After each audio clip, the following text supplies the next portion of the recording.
Shalom, selamat pagi Bapak Ibu Saudara sekalian. Kembali di pagi hari ini kita akan beribadah kepada Tuhan. Mari kita angkat lagu pujian Oleh Kuasa Darah.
Kristus, anaknya yang tunggal, Tuhan kita, yang dikandung daripada Roh Kudus, lahir dari anak darah Maryam, yang menderita sengsara di bawah pemerintahan Pontius Pilatus, disalibkan, mati dan dikuburkan. Pada hari yang ketiga, bangkit pula dari antara orang mati, naik ke surga, duduk di sebelah kanan Allah, Bapa yang Maha Kuasa, dan dari sana ia akan datang untuk menghakimi orang yang hidup dan yang mati. Aku percaya kepada Roh Kudus, gereja yang kudus dan am, persekutuan orang kudus, pengampunan dosa, kebangkitan orang mati, dan hidup yang kekal. Amin. Mari kita mengangkat lagu pujiannya, Besar Anugerah.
surga, terima kasih untuk hari yang indah di mana kami boleh berkumpul bersama di minggu pagi yang ceria. Walaupun dalam suasana pandemi ini, tapi kami tetap percaya Kau hadir Tuhan, menyertai kami dan memberkati. Terima kasih buat hidup yang Tuhan beri. Terima kasih buat nafas yang Tuhan kasih. Terima kasih buat rezeki yang Tuhan beri, sehingga kami boleh menikmati segala hal yang baik. Kami menyembah Engkau Tuhan, Allah yang menciptakan langit bumi yang kami kenal dalam nama Yesus. Ampuni segala dosa-dosa kami, baik pikiran, tingkah laku, perbuatan yang tidak berkenan. Dan biarlah Tuhan darah Yesus menyucikan kami. Dan biarlah kami boleh saling mengasihi, mengampuni sebagai satu keluarga di dalam tubuh Kristus di gereja ini. Tuhan, pulihkan jemaat-Mu yang hari ini sedang sakit. Kami berdoa untuk Ibu Leli, kami berdoa untuk Ibu Sabar Hati. Kami terus juga berdoa untuk saudara-saudara yang kami tidak ketahui yang hari ini sedang sakit. Pulihkan mereka Tuhan, jamah dan berikan kesembuhan. Kami juga berdoa untuk teman-teman kami yang sedang studi, baik dalam perkuliahan maupun menyusun skripsi. Tuhan juga memberkati. Bahkan kami berdoa rencana kami Tuhan membuat Alpha Course secara online bulan Juli. Tuhan berkati. Jangan biarkan karena COVID ini kami tidak bisa memberitakan Injil, tapi permudah Tuhan. Berikan hati kepada setiap orang untuk terlibat dalam pelayanan mengabarkan Injil, sehingga banyak orang boleh mengalami kasih Kristus dan hidupnya diubahkan. Kami juga berdoa Tuhan, hari di mana kami berjalan bersama-Mu Tuhan, bangkitkan kerohanian kami yang lesu. Hanya Roh Kudus yang bisa membangkitkan semangat kami. Tiap hari kami terus berdoa, biar Roh Kudus sendiri yang menjamah Tuhan, mengubah. Kami tidak bisa mengubah hidup kami, kecuali Roh Kudus yang mengubah, memberikan kami kekuatan baru di dalam roh kami Tuhan, sehingga kami dapat bangkit menjadi manusia yang serupa dengan Kristus. Kami berdoa Tuhan, berkati kiranya Gemikana sekalipun kami secara online ibadah, tapi iman roh kami semakin kuat dalam Tuhan. Di dalam nama Tuhan Yesus kami berdoa. Amin. Sebelum kita mendengarkan kebenaran firman Tuhan, mari kita angkat lagu pujian, Mengalirlah Kuasa Roh Kudus.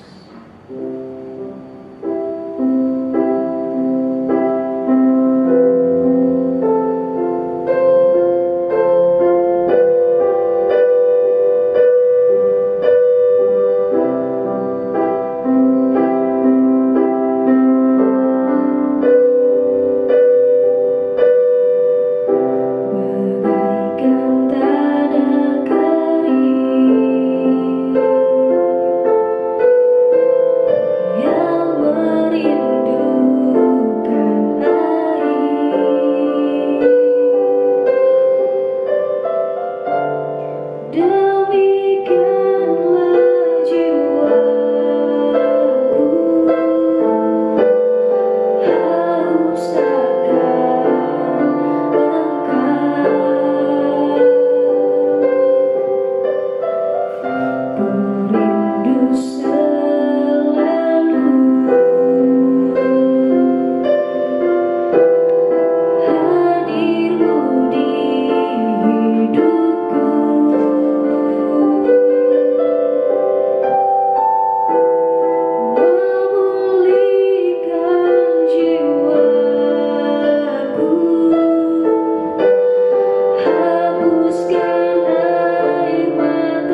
Selamat pagi saudara-saudara yang dikasihi Tuhan. Shalom. Hari ini kita akan mendengarkan sabda Tuhan. Kita bersatu dalam doa. Bapa di surga, terima kasih. Kami bersyukur kalau kami boleh berkumpul di tempat ini. Tolong kami Tuhan, jamah hati kami, hidup kami, roh kami. Kami butuh Roh Kudus yang menerangi, yang mengubah hidup kami, yang mengubah paradigma kami, sehingga kami dapat melakukan apa yang Kau kehendaki. Berbicaralah, berotoritaslah Roh Kudus, karena aku percaya Engkau hadir dan dapat merubah setiap hati yang mendengar, dapat menyentuh setiap hati yang sedang menikmati sabda-Mu. Dan Kau berbicara supaya hidup kami berubah menjadi saksi sampai ke ujung-ujung bumi. Berkati kami Bapa, di dalam nama Tuhan Yesus kami berdoa. Amin. Hari ini kita akan merenungkan firman Tuhan di bawah satu tema, kuasa Roh Kudus dalam pelayanan. Saya akan membacakan dari Kisah Para Rasul pasal yang pertama ayat yang ke-8. Demikian firman Tuhan. Tetapi kamu akan menerima kuasa kalau Roh Kudus turun ke atas kamu, dan kamu akan menjadi saksiku di Yerusalem dan Yudea dan Samaria dan sampai ke ujung-ujung bumi. Saudara yang dikasihi Tuhan, mungkin kita pernah mendengar atau menonton sebuah film yang berjudul Mission Impossible. Ini film yang lama, di mana para tokohnya diberi tugas yang sepertinya tidak masuk akal untuk menyelesaikan suatu misi yang kelihatannya mustahil. Tetapi karena diperlengkapi dengan luar biasanya senjata yang canggih dan tim yang luar biasa, sehingga apa yang terjadi yang tidak mungkin jadi mungkin. Sehingga film itu disebut Mission Impossible. Saudara, Bapak Ibu yang dikasihi Tuhan, kita merenungkan juga bagaimana murid-murid Tuhan Yesus. Ya, murid-murid Tuhan Yesus luar biasa. Mereka itu seperti diutus oleh Tuhan seperti domba. Domba ya. Nah, suara domba begitu. Domba hanya punya dua kekuatan, bisa atau lari. Itu di tengah-tengah serigala. Saya bayangkan, coba bayangkan satu domba di tengah-tengah serigala. Kira-kira apa yang terjadi dengan domba itu? Jangankan satu domba di tengah serigala, satu serigala di tengah-tengah domba, apa yang terjadi? Pasti domba itu akan jadi makanan empuk buat serigala. Saudara yang dikasih Tuhan, tapi kenapa ya Tuhan Yesus memberikan satu perintah yang demikian? Coba bayangkan saudara, seandainya begini, kesebelasan RT Anda, ini RT Anda di mana? Di Gria Maryland? Oke, ya, melawan kesebelasan Real Madrid. Kira-kira apa yang akan terjadi saudara? Kalau saudara taruhan, saudara mau pilih yang mana? Real Madrid atau Gria Maryland? Oh, pilih Gria Maryland? Tak mungkin, pasti Anda pilih Real Madrid kan? Nah, kira-kira begitulah domba di tengah-tengah serigala. Nah, apa yang terjadi saudara? Yang terjadi adalah domba itu pasti akan mengalami mission impossible, melawan serigala. Saudara yang dikasih Tuhan, saudara, kita sadar nggak gereja ini berhadapan dengan dunia yang tidak menerima gereja, dan perjuangan kita bukan melawan darah dan daging, tapi roh-roh yang jahat di udara. Kita nggak pernah tahu roh itu di mana, tapi roh itu selalu mempengaruhi, mengacau dan mengadu domba. Bayangkan kita sudah domba diadu lagi. Tapi Tuhan kasih misi yang seperti itu. Kristus memberikan misi di pundak setiap murid Tuhan Yesus. Kamu kamu akan menjadi saksiku di Yerusalem, di seluruh Yudea, Samaria, sampai ke ujung-ujung bumi. Saudara, kalimat ini merupakan jawaban dari pertanyaan murid-murid. Murid-murid waktu itu berpikir begini, Tuhan kapan kau memulihkan Israel? Murid-murid ingin supaya Israel punya negara. Murid-murid ingin supaya Israel bebas dari penjajahan Romawi. Tapi Yesus berbicara berbeda. Mengenai waktu dan kapan itu bukan urusanmu. Kamu gak perlu tahu kapan. Yang terpenting bagianmu adalah kamu menjadi saksiku. Mulai dari Yerusalem, Yudea sampai ke ujung-ujung bumi, menjadi saksiku. Apa saksi? Saksi adalah seorang yang melihat suatu perkara dan menyaksikan perkara itu kepada orang lain. Artinya saksi Kristus adalah apa? Orang yang menyaksikan Kristus, orang yang mengalami Kristus, orang yang mengalami kuasa Kristus, yang mengasihi, mengampuni, dan itu disaksikan di dalam hidupnya. Saudara, tidak mudah. Tuhan bilang Yerusalem, Yudea, sampai ke ujung-ujung bumi. Lah jangan sampai ke ujung bumi, Yerusalem aja setengah mati, disuruh sampai Yerusalem, Yudea sampai ujung bumi. Waduh.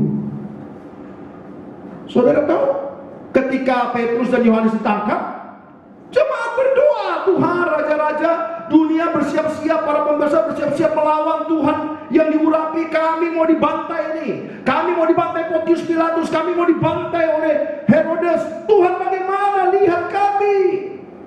Saudara, secara kertas ini pengikut Yesus ini tinggal tak mati semua. Gampang. Beberapa orang dipenggal mati habis. Rasanya tidak mungkin bisa lepas, rasanya tidak mungkin bisa bertahan.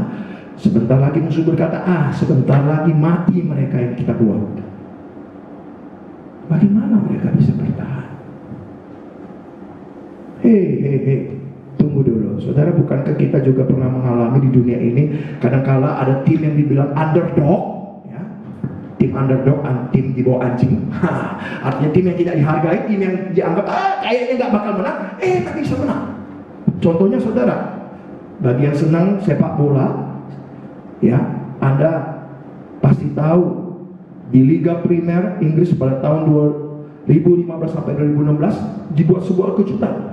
Tim yang dibilang underdog yang tidak bakal menang itu Leicester City. Dia jadi juara. Saudara tahu bandar judi sepak bola itu siapa yang pilih Leicester? Dikasih 5.000 kali daripada taruhan. Coba bayangkan kalau taruhannya $50, kalikan itu $500, kalikan 5.000. Berapa? Kenapa? Tim ini nggak bakal menang. Tapi saudara yang dikasih Tuhan, ternyata ada yang masang, saudara. Walaupun sebagian orang kayaknya nggak mungkin menang, orang masang. Ditanya, kenapa kamu pasang ke Leicester City? Ya, kami iseng-iseng, kalau menang syukur, nggak menang ya sudahlah. Yang lain, oh ya, pokoknya kami apalah, fan yang setia lah. Kamu cuma sekedar canda-canda lah. Kalau menang ya wes, nggak menang ya sudah. Saudara, sekarang bertanya kita, apakah di dalam pikiran Yesus murid-murid, dalam pandangan Yesus, kan Yesus tahu sifat karakter mereka. Ya, waktu Yesus ngajar aja mereka bisa berantem, luar biasa ya. Yesus ngajar rendah hati, mereka berantem. Siapa yang lebih hebat, duduk di mana? Coba bayangkan, itu murid Yesus. Ya, waktu Yesus bersama-sama di perjamuan kudus, apa yang terjadi? Yudas menjual dia. Petrus menyangka Yesus tahu itu semua. Saudara, kira-kira apa Yesus nggak sadar kirim murid yang seperti ini? Apa nggak membahayakan misinya? Kalau mereka tidak bisa seperti apa yang dia mau, bagaimana kalau mereka konflik, akhirnya tinggalkan Yesus dan Yesus mau ke surga, terus apa yang terjadi? Apakah misi ini bisa hancur lebur? saudara, luar biasa. Kata dalam Kisah Para Rasul 1 ayat yang ke-8, tetapi kamu akan menerima kuasa kalau Roh Kudus turun ke atas kamu. Kamu akan menjadi saksiku di Yerusalem dan di seluruh Yudea dan Samaria sampai ke ujung bumi. Itu artinya apa? Artinya, saudara, para murid bukan hanya diberi sekedar janji, tapi nubuatan. Melalui itu apa yang terjadi? Mereka diberi kuasa. Ya, kita bisa melihat kata kuasa ini 3 kali digunakan dalam mujizat-mujizat yang dilakukan oleh para rasul. Bahkan kata kuasa ini dikaitkan dengan pelayanan mereka. Kuasa yang bagaimana? Kuasa untuk menyampaikan firman, berkhotbah, mengadakan mujizat. Saudara, kuasa Roh Kudus ini diberikan dengan kehadiran Roh Kudus dalam hidup dan pelayanan mereka. Seorang penafsir berkata seperti ini: semua pelayanan kekristenan tergantung pada pekerjaan Roh Kudus dalam kehidupan para pelayan dan orang-orang yang dilayani. Sehingga pada catatan Kisah Para Rasul 28 ayat 31 ditulis begini: dengan terang-terangan tanpa rintangan apa-apa ia memberitakan kerajaan Allah dan mengajarkannya tentang Yesus sebagai Tuhan. Apa benar tidak ada rintangan di dalam Kisah Para Rasul? Hei, tunggu dulu. Bukankah dalam Kisah Para Rasul ada hambatan dan rintangan dari dalam dan luar? Anda tahu konflik para pemimpin gereja pada saat membahas sunat dan tidak bersunat? Anda tahu ketika Paulus mau dianiaya, dihukum, dipenjara, pengadilan tidak jadi suatu yang asing. Apa tidak ada rintangan, saudara? Ada rintangan. Tapi di tengah-tengah tantangan, Roh Kudus bekerja, meneguhkan para pelayannya, sehingga apa yang terjadi? Gubernur Siprus jadi percaya Kristus. Paulus yang luar biasa dianiaya, dia bisa bertahan sampai dihukum mati, tidak menyangkal Kristus.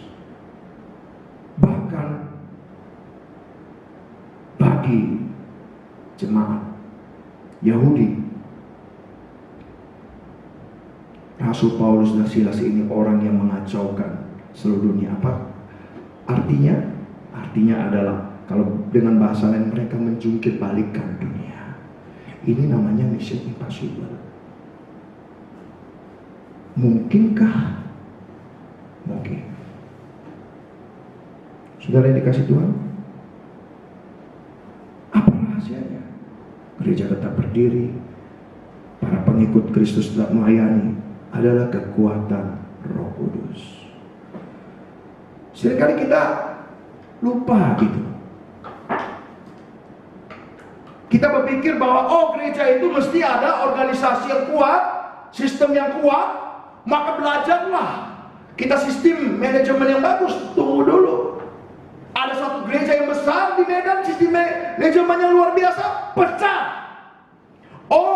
Mungkin kita perlu uang yang banyak. Hei, banyak gereja setelah punya uang ribut.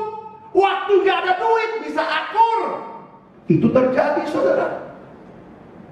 Kita berpikir bahwa kalau gereja seharusnya pendetanya luar biasa, S1, S2, S3. Justru ketika Anda undang pendeta yang seperti Anda mau, gerejanya hancur.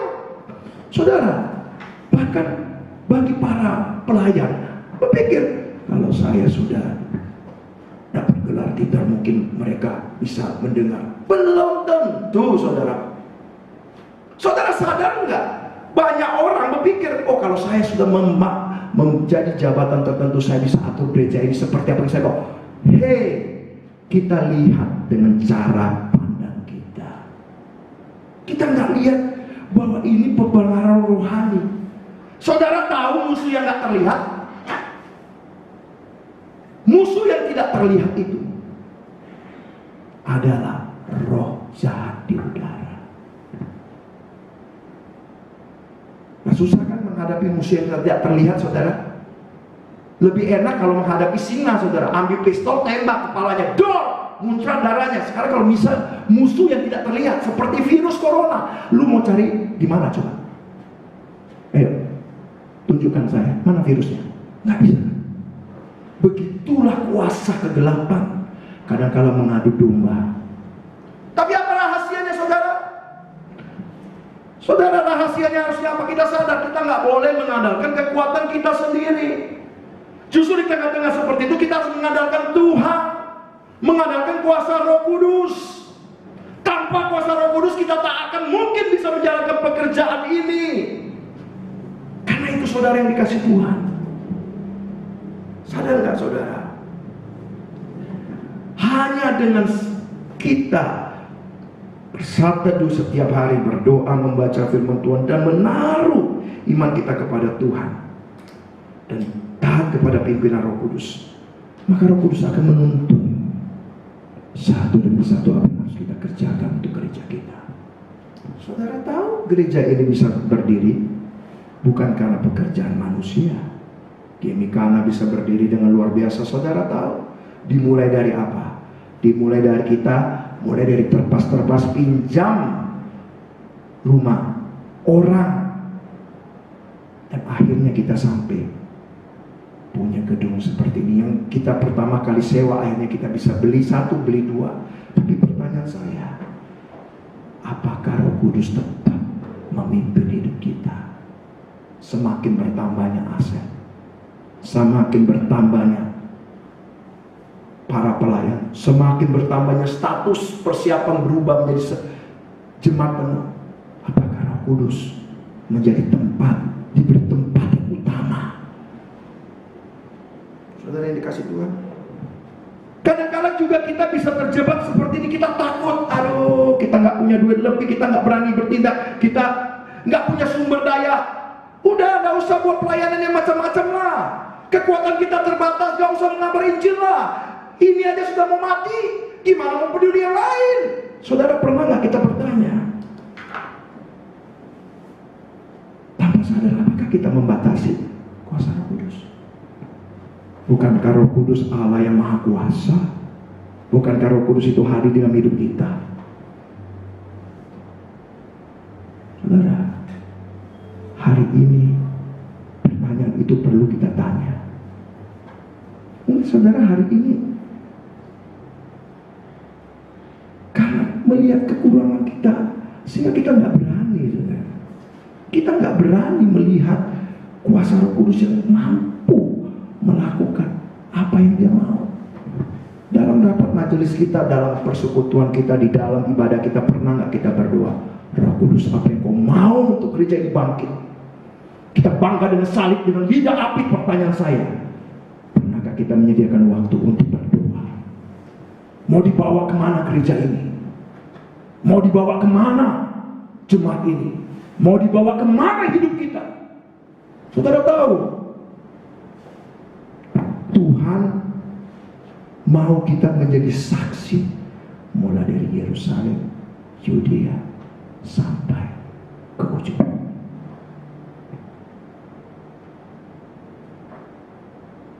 Beranilah kita melewati kapasitas kita. Saudara, ini sebuah kisah yang sangat menarik.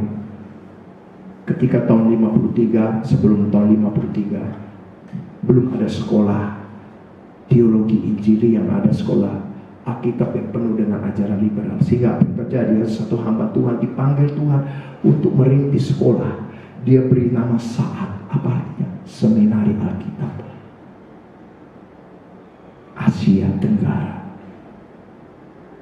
Lalu saudara, apa yang terjadi? Namanya luar biasa, Seminar Alkitab Asia Tenggara. Muridnya berapa? 3. Di mana? Di desa. Aduh, gila betul. Dimulai dengan gubuk 3 orang. Tapi saudara, ini yang menarik.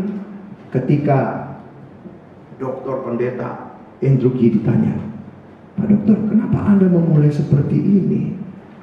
Muridnya cuma 3, namanya luar biasa, Asia Tenggara. Dia katakan apa? Saya datang dengan tangan kosong, dengan iman kepada Allah yang berkuasa.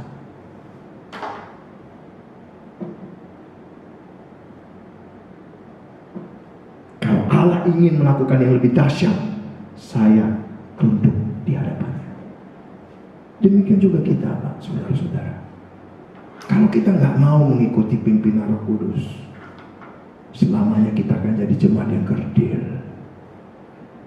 Selamanya kita akan menjadi seorang yang kerdil. Hari ini saudara, Anda butuh Roh Kudus. Dan tujuan Roh Kudus memenuhi Anda supaya Anda menjadi saksi. Karena itu saudara yang dikasih Tuhan, mari kita setia dalam perkara kecil, supaya kita bisa kerjakan baginya. Beranilah memikirkan hal-hal yang besar yang Tuhan percayakan, sekalipun itu melampaui kekuatan kita, karena Roh Kudus akan menyertai hidup kita. Kita berdoa. Terima kasih Tuhan, hari ini kami sudah mendengar firman, dan biarlah Engkau yang berbicara kepada setiap kami. Engkau yang mengubah hidup kami, Engkau yang memperbaharui hidup kami, dan ajarkan kami untuk tidak mengandalkan kekuatan kami sendiri. Sebab firman-Mu berkata, terkutuklah orang yang mengandalkan manusia, yang hatinya menjauh daripada Tuhan. Tetapi diberkatilah orang yang mengandalkan Tuhan. Ajarkan Tuhan, biarlah melalui firman Tuhan ini, Engkau mengubah hidup kami. Roh Kudus, penuhi kami. Ajarkan kami untuk melihat bahwa ada musuh yang selalu berusaha mengacaukan dan menghancurkan rencana Tuhan. Tapi kami tetap percaya, rencana-Mu tidak pernah gagal. Mission impossible menjadi mission possible ketika kami bergantung pada kuasa Roh Kudus. Kami akan mengakhiri ibadah ini. Kami akan berdoa seperti Tuhan Yesus ajarkan kepada kami. Doa Bapa kami. Bapa kami yang di surga, dikuduskanlah nama-Mu. Datanglah kerajaan-Mu. Jadilah kehendak-Mu di bumi seperti di surga. Berikanlah kami pada hari ini makanan kami yang secukupnya, dan ampunilah kami atas kesalahan kami seperti kami sudah mengampuni orang yang bersalah kepada kami. Dan janganlah membawa kami dalam pencobaan, tetapi lepaskanlah kami daripada yang jahat, karena Engkau punya kerajaan dan kuasa dan kemuliaan sampai selama-lamanya. Amin. Terimalah berkat dari Tuhan. Kiranya kasih Allah Bapa, anugerah dari Tuhan Yesus Kristus, penghiburan dari Roh Kudus senantiasa menyertai kita, mulai dari hari ini, besok, bahkan sampai selama-lamanya. Amin. Bapa, terima kasih. Bapa, terima kasih.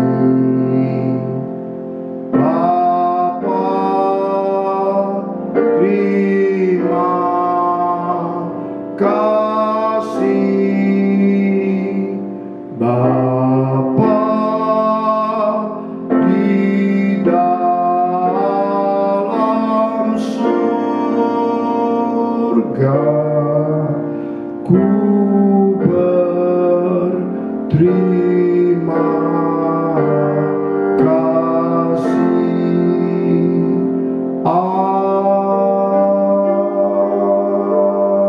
Amin. Mari kita bersatu teduh. Satu selesai. Ibadah selesai, Tuhan Yesus memberkati.